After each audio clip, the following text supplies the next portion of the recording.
We just laid out a little bit of the details. We played you the cut of Laura Ingraham, who disagrees with President Trump on this issue. There's a cap of roughly $85,000 a year, but as Buck pointed out, these can be multi-year contracts that are brought in, the so-called H-1B visas for people with special skills. They are brought into the country. They're now, I believe, Buck, under Trump, is a $100,000 tax per H-1B that is being introduced. And these are supposedly jobs that are super skilled and difficult to find Americans that they can do. And we got a bunch of you. I actually want to hear from some of you. Let's start with Dave in Elk Grove, California. You are a small business owner and you sponsored 2 people coming here. Give us a rough idea of why that was necessary and what your take is on the H-1B debate. Okay, so structural engineers, it's highly technical, takes great skills in math, physics, science.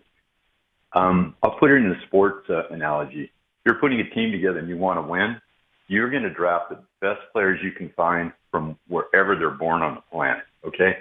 To oppose this program, to me, is opposing the meritocracy, honestly. So anyhow, it worked out great. Sponsored one individual from Kenya, another from Turkey, brought them on board, both PhD folks, tremendous assets, contributed to the company. Oh, and I want to say, too, we paid them on par or more than others in the firm because of their qualifications. So it's straight up. It went, and also, then we sponsored them through the legal process so that they could become legal residents on the path to citizenship. It was a win-win for them and for us.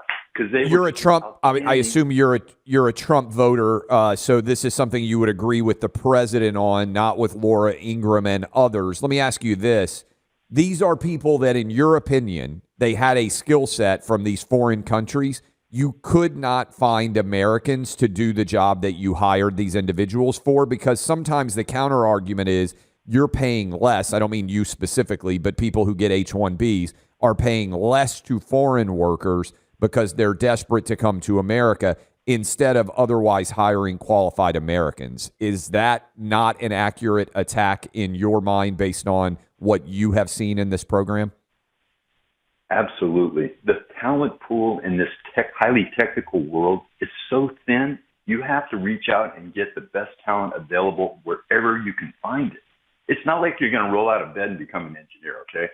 When I was in school, we used to make fun of the liberal arts majors because, 5 units for a class where I did, true false questions versus a 3-unit class in statics where if you failed it, you were out. I mean, it's night and day.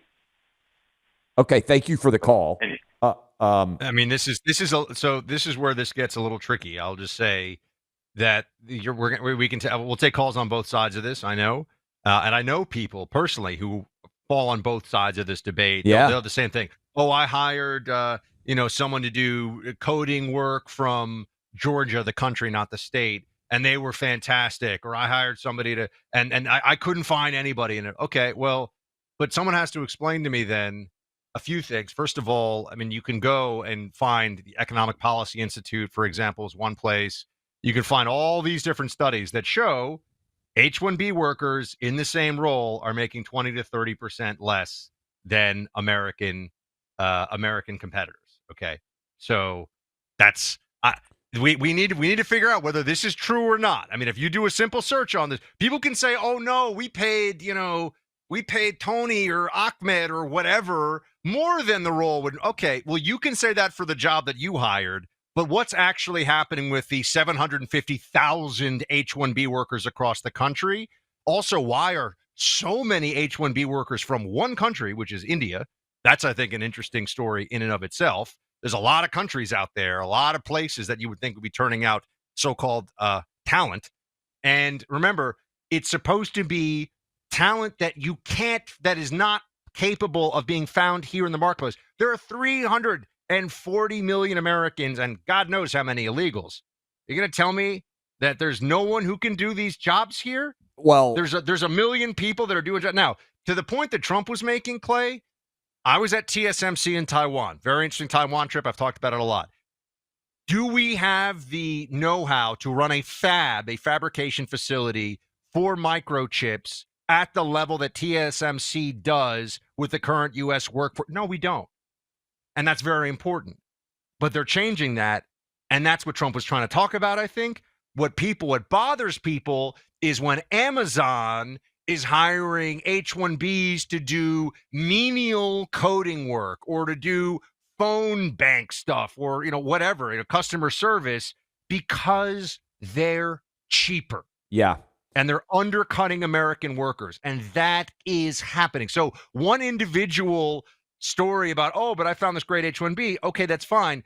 The program is being abused on a massive scale. Yeah, look, this is part of a big picture discussion. We'll take some of your calls. I think it's not an easy answer, but it is something that I think many of you are grappling with as you contemplate the rapid evolution that is going to occur with AI, with high-tech jobs, and with the people that are going to fill them and how those jobs are filled. Look, I love Cozy Earth. I absolutely love this product. I slept and sleep in their sheets every night. And I was thinking about this. You ever get in your bed and the temperature is such that if you have one big cover on, you get too warm, and you don't have enough on, then you get too cold? I was just sleeping under my Cozy Earth sheets the other night. They were absolutely perfect. Somehow they are adjusting for my temperature. I didn't have to have a big cover yet. It's not super cold in Nashville yet. And I think that this is an incredible company with so many different awesome offerings. And so I'm telling you right now, we are less than 6 weeks, I believe, from Christmas.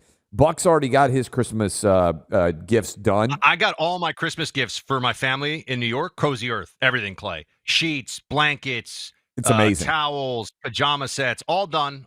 Thank you. That's right. 40% off with code CLAY right now. COZY earth.com. That's CozyEarth.com. My name Clay as the promo code for 40% off. That's CozyEarth.com. Code CLAY, 40% off. Cozy Earth, COZYEARTH, CozyEarth.com. Check them out today. You're going to love these products.